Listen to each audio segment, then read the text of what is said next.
ومن ترك ثلاثة أوقات كچا دري وقت المنزون قضا فكأنما يتأذى روح النبي صلى الله عليه وسلم لقد رسول عليه الصلاة والسلام روح په قبر کې زهیر کې العياذ بالله. ومن ترك 4 أوقات كچا ته نور منځ قضا کړ فكأنما انكر من كل كتاب انزل الله لکه څنګه چې د ټول کتابو څخه چې خدای تعالی په حق نازل کړي دا هغه څخه چې انکار وکړي کچا ته نور منځ قضا کړ.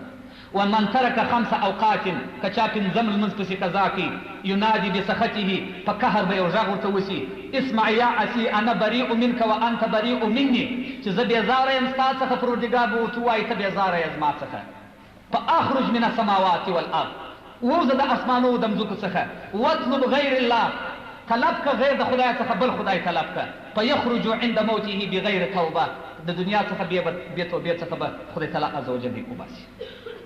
قال عليه السلام ما من يوم الا ويقول الملائكه في كل سكوك من البلاد نسته یو ورځ چې په هر کوڅه کې د ښار ملک ناری وي څه وایي الحمد لله الذي خلقني ملكا وما خلقني ثورا. دا ملک وایي وای خدایا حمد وي تعالی چې زه دې ملک پیدا کړی یم او غویی دې نه یم پیدا کړی. غویی ناری وي وای خدایا زه چې دې غویی پیدا کړی یم حمد وي تعالی چې زه دې اوښ نه یم پیدا کړی. اوښ بیا وایي وای حمد وي خدایا تعالی چې زه دې اوښ پیدا کړی یم زمری دې نه یم پیدا کړی. زمری وایي وای خدایا حمد وي تعالی چې زه دې زمری پیدا کړی یم خر دې نه یم پیدا کړی. خر وایي الهي حمد وي تعالی چې زه دې خر پیدا کړی یم چې زه دې سپی نه یم پیدا کړی. سپی وای الهي حمد وي تعالی چې زه دې سپی پیدا کړی یم او زه دې خنزیر نه یم پیدا کړی. فقال الخنزير الحمد لله الذي خلقني خنزيرا وما خلقني تارك الصلاه. خنزير وای خدای الحمد لله چې دې خنزير پیدا کړم او چې تارك الصلاه دې نه پیدا کړی. یعنی تارك الصلاه چې منځ کې دا د خنزير بتاړه خنزير ډېر پرې. قال عليه السلام تارك الصلاه لا يكون من امتي العياذ بالله. عليه السلام وايي کچال منځ نه کاوه هغه زما د امت څخه نه دي. ومحروم من الجنه او هغه د جنت څخه محروم دي. عليه السلام وايي وماله حرام مال حرام واولاده فاسق اولادونه فاسقان دي وطعامه حرام ډوډۍ خوړل حرام ده ولباسه حرام لباسه حرام لباس حرام دي کالیه واكله حرام خوړل حرام دي ومجلسه حرام مجلس حرام دي ونظر الى وجهه قتل ومقتد بالماز حرام دي وسلام عليه حرام سلام اچول وبالماز ده حرام دي. عليه الصلاه والسلام کدی ورواچو په ګناه باندې کېږي. أن النبي صلى الله عليه وسلم من ترك الصلاة حتى مضى وقتها. عليه الصلاة والسلام وايي کچال منځ قضا کی یو المنځ او بیرته دا هغه لمانځه قضا راوړي. څو عذرونه په شریعت کې شته؟ شپږ عذر شته چې هغه شپږ عذرو سره که د چا څخه لمونځ قضا سو خدای تعالی عز وجل بیرته قضا راوړي خدای تعالی یې نه پرېږدي. احدها النسیان یو ایره ده په یې روژه نه ماتېږي د سړي څخه لمونځ قضا سو په یاد یې نه و په حقیقت. وثانیه النوم دا خوب نه ښیي چې سهار سړی بیدوي د لمانځه پر وخت باندې دا درته راځم. وثالثو الاغما بېهوشي چې پر انسان بېهوشي راشي لمونځ یې قضا شي. ورابعو الجنون چې لیونی شي. والخامس پنځمې الحیض دي چې ښځو ته حیض ورشي لمونځ یې ضایع کېږي. وسادسو النفاس شپږم شی نفاس دی چې ښځې ته نفاس ورشي چې اولاد یې پیدا شي دا خپل نفاس لري. وفيما سوى هذا الاعذار المذكوره لا يجوز تاخيرها عن وقتها. غیر دغو عذرو څخه ځنډول د لمانځه جواز نه لري.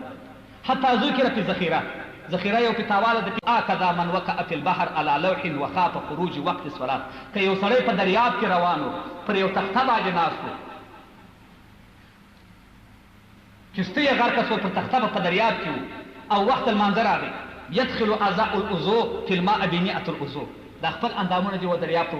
وټاکي په نیت او داسه ثم يصلي بالامام بیا دې په اشاره لمونځ ولا يترك الصلاه لمونځ نه ځینې پاتېږي. وهكذا من شلت يداه که د چا دواړه لاسونه پرېوت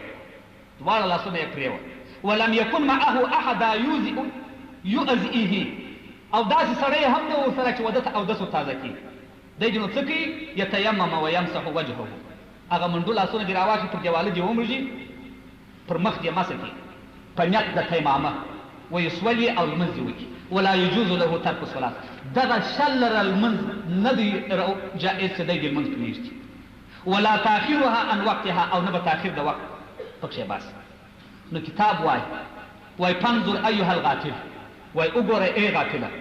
وتأمل في هذه المسائل التي بينها الفقهاء او تفكر وكدغه د فقه شریف په مسلو هل تجد فيها عذر غير الفجور التام داسې عذر به تا ته پېښ شوی وي لتاخير الصلاة عن وقتها فضلا عن تركها بغیر له ګناه څخه موږ خو پر تلویزیون باندې پرېږدو موږ خو پر ورقو باندې پرېږدو د جماعت منځ خو بیا بیخي نه کوو علیه السلام مبارک فرمایي وایي تارک الجماعه ملعون فی التورات والانجیل والزبور والفرقان په څلورو سورو کتابو کې تارک الجماعت ملعون دی یعنی لعنت کرده شده دی د خدای لعنت کوي وتارک الجماعه يمشي على الارض والارض تلعنه تارک الجماعت چې پر ځمکه روان دی د ځمکه د خدای لعنت کوي حتی سماوات اسمانونه لعنت کوي الى العرش عرش لعنت کوي پر کوم سړي چې یوازې د جماعت لمونځ کوي خپل خدای لمونځ کوي دا څه حدیث چې ما تاسو ته وویل دا په هغه هکله باندې چې لمونځ پرېږدي علیه السلام وایي څوک چې محافظت د لمنځو کوي د هغه دپاره په آخرت کې لمونځ نور نجات او برهان جوړېږي او څوک چې لمونځ نه کوي د هغه دپاره په آخرت کې نه نور وي او نه نجات وي او د قیامت په ورځ به د فرعون و هامان و قارون او د ابي ابن خلف سره به تر ټولو په لاندې حصه دوزخ کې دا حدیث امام احمد روایت کړی د دغو څلورو غټو کافرانو د یادولو مقصد څه دی چې د فرعون و هامان و قارون و ابن خلف سره به وي دا خلک د کفر کوونکو سرداران که چا د تجارت په وجه لمونځ ونه کړي هغه به د ابي ابن خلف سره وي په دوزخ کې او که چا د خپل بادار یا میړه یا مالک په وجه لمونځ پرېښوي هغه به د فرعون سره وي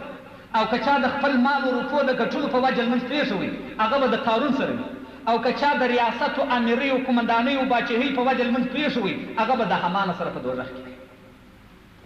دا یې ټوله تصریح کړي دي کتابونه مونځ څه کوو دا کسان مونځ اوس تجار بشپړ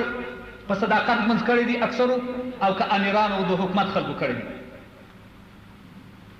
په کتاب کې راځي وایي په دریاب کې یو ولي روانو په کښتۍ کې د دریاب مایانو یو د بله خوړله سره یو د بله دا مایانو سره خوړل دی اریان چې په دریاب کې کښتۍ راغلې ده غږ عاطفي پر وصول په دریاب کې کښتۍ نه ده راغلې ول دا مایان ولې یو د بله سره خوري ول دا یو بېلمانده سړی را روان و د دې دریابه څخه یې په لپه کې اوبه راپورته کړلې چې خولې یې پورته کړلې هغه تروې یې بېرته په دا دریاب کې تو کړلې د دغه توکلو په سبب باندې چې د ده خوله مرداره وه خدای تعالی دغه ټولو ماهیانو ته د دریاب عذاب مسلطه کړي چې یو د بله سره خوري سبحان الله عیسی علیه السلام کتاب وایي پر یو کلي باندې ورغی په دې کلي کې ډېر شنه درختې ولاړې وې ولې جاري وې د کلي خلک ډېر آباد وه د عیسی علیه السلام عزت و احترام یې وکړي څو عمر بعد بیرته عیسی علیه السلام په دغه کلي را روان دی چې ویې کتل درختې ګرده وچې دي ولې ګرده وچې دي دا کورونه ګرده کنډواله پراته دي انسانان یې کنډو کفر دي عیسی علیه السلام اریان شو الهي زه چې را روانم دا ملک ډېر آباد دا کلی دا اوس ولې داسې ده خدای تعالی عاطفي غږ پر وکړي پر عیسی علیه السلام باندې ول دا یو بېلمانځه سړي د دغه کلي د ولې څخه اوبه وڅښی خدای تعالی په سبب د دغه بېلمانځه دغه کلی دغه رقم تباه و برباد وګرځاوه دا چې موږ داسې په غم د کفارو دخوا اخته یو سبب و وجه موږ ته نه معلومېږي د دغو انسانانو بېدیني ده په ټولو کې چې تاسې دلته ناست یاست در معلومېږي چې فلانکی سړی لمونځ نه کوي ما ته را معلومېږي د لمانځه ترکوونکي د جماعت کتاب وایي دا ملعون دی امسایه چې بغل ته وي خدای او قرآن او کتاب وایي هغه ملعون دی د کور امسایه د دکان امسایه که یې لمونځ نه کاوه بغل کې امسایه و کتاب وایي هغه امسایه یې هم ورسره ملعون دی په خاطر د دې چې خامخا به دی شړي د کلي څخه به یې شړي دا خلک به راټولېږي تارک الجماعه ملعون فی کل کتاب انزل الله تعالی علی انبیاء علیهم السلام تاریخ الجماعت چې جماعت نه کوي په ټولو کتابو کې چې خدای پر انبیاء علیهم السلام نازل کړي دي لعنت کرده شده دی د خدای لعنت پر وشي تاریخ الجماعت په دوزخ کې ډېر سخت درناک عذاب خدای تعالی عز وجل کتاب وایي ورکوي او په آخرت یې مخ تورېږي کتاب وایي څوک چې اووه ورځې په جماعت لمونځ ونه کړي د اسمان څخه غږ پر کېږي چې ای دښمنه د خدای ستا به په دوزخ کې د ابد دپاره ځای وي یعنې د همیشه دپاره چې د خدای رضا خو بیا به دې راباسي د هغه سړي دپاره چې لمونځ خو کوي د جماعت لمونځ نه کوي قال علیه السلام دا به د جماعت د ترکوونکي دپاره دا عذاب دی لو انه رجولا صلى صلاة جميع امتي علیه السلام وایي که زما د امت څخه یو سړی را ولاړ شي زما د ټول امت منځونه وکړي وصيام جميع امتي او زما د ټول امت روژې ونیسي وحج جميع امتي او زما د ټول امت حج وکړي وآتى بجميع الطاعات او ټول طاعتونه او عبادتونه وکړي وعمل جميع الخيرات او ټول خیراتونه وکړي ولا يحضر الجمعه والجماعه د جمعې لمانځه ته او د جماعت لمانځه ته حاضر نشي الا يدخله الله في النار ولا